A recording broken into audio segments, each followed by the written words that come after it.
आप सब आज हम बात करने वाले एक ऐसी कहानी की जहां दुनिया भर में एक अजीबोगरीब वायरस ने पैर पसार लिए हैं जो इंसानों को जानवर बना रहा है। तब क्या होगा दुनिया का? क्या होगा जब इंसान जानवर बन जाएंगे? क्या है एमिल के गले में मिले पक्षी के पंख का कारण? कौन है नीना, इंसान या क्रिएचर? क्या फ्रैंकोइज अपनी पत्नी को इस वायरस से बचा पाएगा? ये सब जानने के लिए इस मूवी की कहानी को एंड तक देखें। कहानी की शुरुआत होती है और हम फ्रैंकोइज नाम के आदमी को देखते हैं जो अपने बेटे एमिल और डॉग एल्बर्ट के साथ अपनी बीवी को देखने के लिए हॉस्पिटल जा रहा था। रास्ते में ट्रैफिक लग जाता है और फ्रैंकोइज एमिल के बीच बहस शुरू हो जाती है। बहसबाजी ज्यादा होने पर एमिल कार से बाहर निकलता है और उसकी नजर एक एम्बुलेंस पर पड़ती है जिसमें से अजीबोगरीब आवाजें आ रही थी।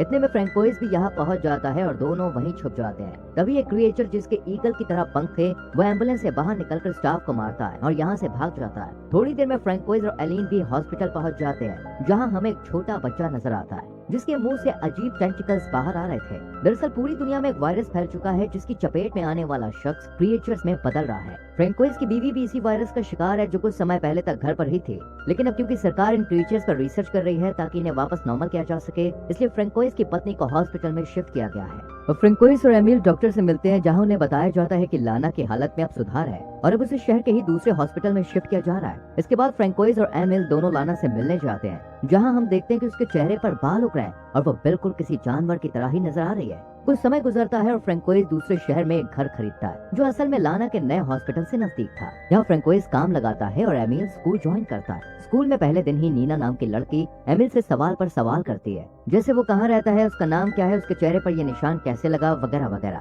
तभी क्लास में बाकी स्टूडेंट्स नीना के बेवकूफियों भरे सवाल पर हंसते हैं और नीना बताती है कि उसे ADHD है, यानी उसे सही और गलत में फर्क समझ में नहीं आता। इस पर एमिल मुस्कुराता है क्योंकि उसे कहीं न कहीं नीना की बेवकूफियां पसंद आ गई थी। स्कूल खत्म होते ही एमिल रेस्टोरेंट पहुंचता है जहां उसके फादर काम करने लगे थे। रात होती एक भयानक तूफान पूरे शहर को घेर लेता है और सुबह हम देखते हैं चारों तरफ के पेड़ पौधे सामान बिखरा हुआ है। एमिल और फ्रैंकोइज घर के बाहर बिखरा सामान सही कर ही रहे थे कि तभी फ्रैंकोइज को एक कॉल आता है और वो इमरजेंसी में एमिल के साथ एक लोकेशन पर पहुंचता है। दरअसल लास्ट डे लाना को हॉस्पिटल वाले शिफ्ट करने के लिए बाकी मरीजों के साथ ले जा रहे थे, लेकिन तूफान की वजह से एम्बुलेंस का एक्सीडेंट हो गया और वो तालाब में गिर गई। यहाँ पहुँचते ही जूलिया ऑफिसर फ्रैंकोइज को बताती है कि लाना और 40 दूसरे पेशेंट तूफान का फायदा उठाकर कल रात को यहाँ से भाग निकले।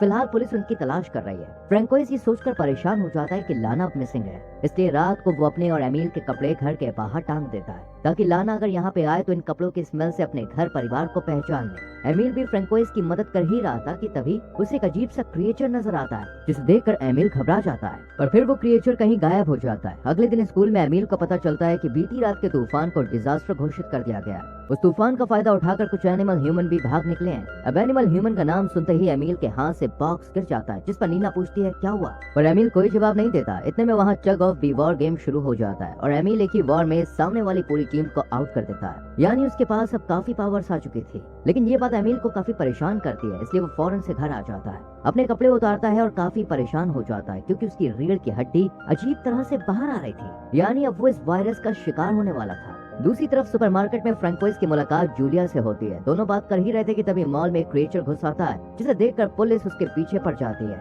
वहीं फ्रैंकोइज भी इसके पीछे जाता है ये सोचकर कि शायद ये लाना होगी, लेकिन वो तो ऑक्टोपस जैसा कोई और ही क्रिएचर था जिसे पुलिस जल्द ही पकड़ लेती है। वहीं फ्रैंकोइज को टेबल के नीचे बर्ड जैसा एक और ह्यूमन क्रिएचर नजर आता है, लेकिन वो पुलिस को इसके बारे में नहीं बताता, पर थोड़ी देर में पुलिस इसे भी पकड़ लेती है। दूसरी तरफ रात होते ही एमिल दोस्तों के बुलाने पर स्कूल पार्टी में पहुंच जाता है जहाँ एक लड़की लास्ट नाइट दिखे क्रिएचर के बारे में बताती है। यहाँ नीना एमिल को खाना ऑफर करती है जिसे बड़े अजीब ढंग से वो नीना के हाथ से चाट लेता है। ये सब नीना को जितना अजीब लगा था उतना ही एमिल के लिए भी अलग था। वहीं उसके दोस्त भी उसका मजाक बना रहे थे, इसलिए एमिल जंगल की तरफ निकल जाता है और उसकी आंख सीधा सुबह खुलती है जहाँ वो जंगल में ही पड़ा हुआ था। एमिल फौरन घर पहुंचता है और उसे महसूस होता है कि गले में कुछ फंसा हुआ है। एमिल बाथरूम में जाता है और गले में हाथ डालकर कोई चीज बाहर निकालता है जो असल में एक पक्षी का छोटा सा पंख था। एमिल के मुंह पर खून भी लगा हुआ था, यानी अब वो भी एक क्रिएचर में बदल रहा था। अब फ्रैंकोइज के कहने पर एमिल उसके साथ लाना को ढूंढने के लिए जंगल में जाता है, लेकिन दिन भर ढूंढने पर भी लाना का कोई सुराग नहीं मिलता, इसलिए ये दोनों जंगल में ही अपनी कार के अंदर सो जाते हैं। देर रात को एल्बर्ट यानी फ्रैंकोइज का डॉग जो इनके साथ आया था वो जंगल के अंदर चला जाता है। एमिल भी उसके पीछे जाता है और वहाँ दो अजीब अजीब से क्रिएचर नजर आते हैं। इनमें से एक वही गरुड़ के पंख वाला क्रिएचर है जिसे हमने कहानी की शुरुआत में देखा था। ये क्रिएचर एमिल को देखते ही उसके ऊपर हमला कर देता है,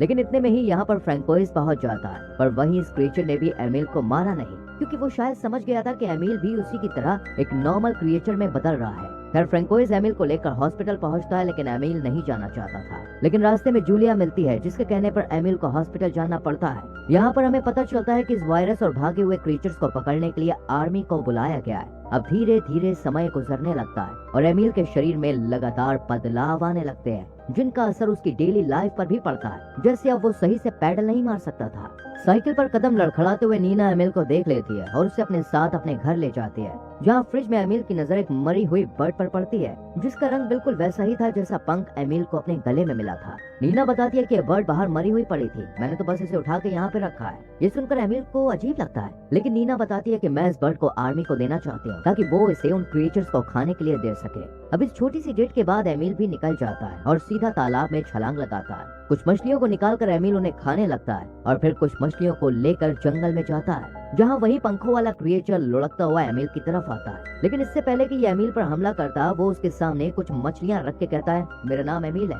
सामने से ये क्रिएचर बताता है कि उसका नाम फिक्स है। इसके बाद एमिल फिक्स से उसकी पास्ट लाइफ के बारे में पूछता है, लेकिन फिक्स को कुछ भी याद नहीं था। इतने में यहाँ पर एक छोटा क्रिएचर जो असल में एक बच्ची थी, वो भी आ जाती है, जिसे देखकर एमिल पूछता है कि क्या ये तुम्हारी बेटी है? फिक्स कहता है नहीं, वो बस मेरा पीछा कर रही है, क्योंकि अभी तक उसे उसका घर नहीं मिला।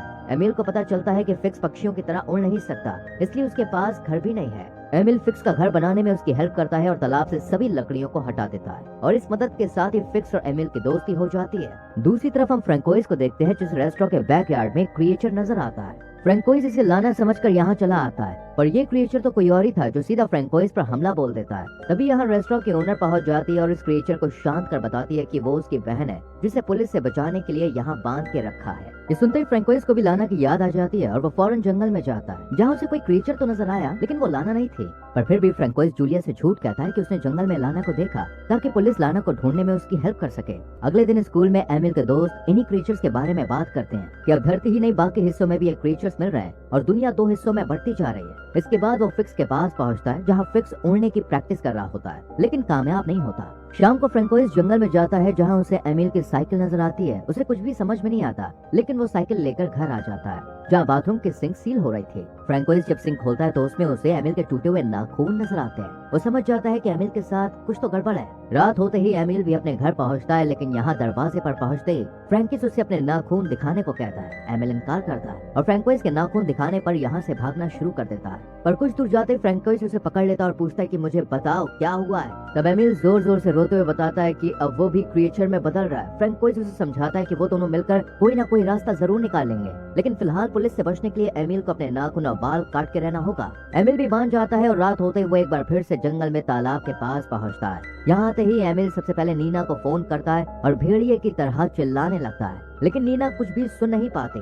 पर हाँ, नीना भी दूसरी तरफ भेड़िए की तरह चिल्ला रही थी और ये आवाज एमिल तक पहुंच जाती है, यानी नीना के साथ भी कुछ तो गड़बड़ है। अगले दिन एमिल फिक्स से मिलने पहुंचता है, लेकिन आज फिक्स कुछ भी नहीं बोल पा रहा था। वो अब उड़ने भी लगा था, यानी अब फिक्स पूरी तरह से क्रिएचर में बदल चुका था। इसी रात फ्रैंकोइस की नजर एमिल के नाखूनों पर पड़ती है और वो कहता है कि नाखूनों को काट दो, लेकिन एमिल नाखून काटने के लिए तैयार नहीं होता और जब फ्रैंकोइस जबरदस्ती करता है तो फ्रैंकोइस के हाथ पर काट लेता है, पर कुछ देर बाद रुक जाता है, मानो उसे गिल्ट फील हुआ हो। इसके बाद एमिल नीना के पास पहुंचता है, जो इसे अपने फार्म हाउस पर लेकर जाती है। यहाँ दोनों बातें करते हुए इंटीमेट होते हैं। इसके बाद एमिल वापस आता है कि तभी उसका दोस्त विक्टर उससे मिलने के लिए आता है। विक्टर को असल में पता चल चुका था कि एमिल भी एक क्रिएचर में बदल रहा है, इसलिए वो हाई फ्रिक्वेंसी वाली आवाज एक छोटे से डिवाइस से रिलीज करता है, जिसे सुनकर एमिल को तकलीफ होती है और वो विक्टर पर हमला कर देता है। विक्टर की आवाज सुनकर आसपास के आर्मी ऑफिसर पुलिस इसी दिशा में बढ़ती है, पर तभी यहाँ पर फिक्स आता है और एक ऑफिसर को मार देता है। फिक्स के साथ एमिल भी यहाँ से भागने लगता है और वहीं विक्टर भी पुलिस को बता देता है कि उसकी यह हालत एमिल ने की है। गार्ड्स की नजर भी एमिल पर पड़ती है और वहाँ से फायरिंग की जाती है, जिस वजह से बेचारा फिक्स मारा जाता है, लेकिन एमिल जंगल से भागने में सफल हो जाता है। जंगल में एमिल की नजर एक क्रिएचर पर पड़ती है, जो असल में उसकी माँ लाना ही थी। लाना एमिल को देखकर वापस जंगल में जाने लगती है, पर एमिल भी उसका पीछा करते हुए जंगल के अंदर पहुँचता है, जहाँ सभी क्रिएचर्स रहते थे। इतने में यहाँ ऑफिसर्स भी पहुँच जाते हैं और एक एक कर सभी क्रिएचर्स को पकड़ना शुरू कर देते हैं। ये लोग एमिल को भी पकड़ते हैं, लेकिन एक नॉर्मल इंसान के रूप में, क्योंकि इन्हें लग रहा था कि एमिल शायद यहाँ गलती से आ गया होगा। पुलिस स्टेशन में एमिल को छुड़ाने के लिए फ्रैंकोइस पहुंचता है और कॉप्स कहते हैं कि एमिल को इस पेपर पर साइन करना होगा, जिसमें लिखा था कि वो जंगल में गलती से पहुंच गया था। एमिल पेन पकड़ता तो है, लेकिन साइन नहीं कर पाता, क्योंकि वो पेन को ठीक से पकड़ नहीं पा रहा था। इस वजह से एमिल गुस्से में गुर्राने लगता है, जिसकी आवाज पुलिस ऑफिसर भी सुन लेते हैं। और अपने बेटे को बचाने के लिए फ्रैंकोइस ऑफिसर को मारकर एमिल के साथ यहाँ से भाग निकलता है। रास्ते में एमिल कहता है कि उसे घर नहीं जाना बल्कि वो जंगल में रहना चाहता है लाना के साथ, क्योंकि वो भी वही है। फ्रैंकोइस भी समझ जाता है कि उसे एमिल को जाने देना चाहिए क्योंकि ये उसकी दुनिया नहीं है, इसलिए वो गाड़ी जंगल की तरफ मोड़ता है और कहानी के एंड में हम एमिल को भेड़िए की तरह घुर्राते हुए जंगल में देखते हैं, जो अब काफी खुश था।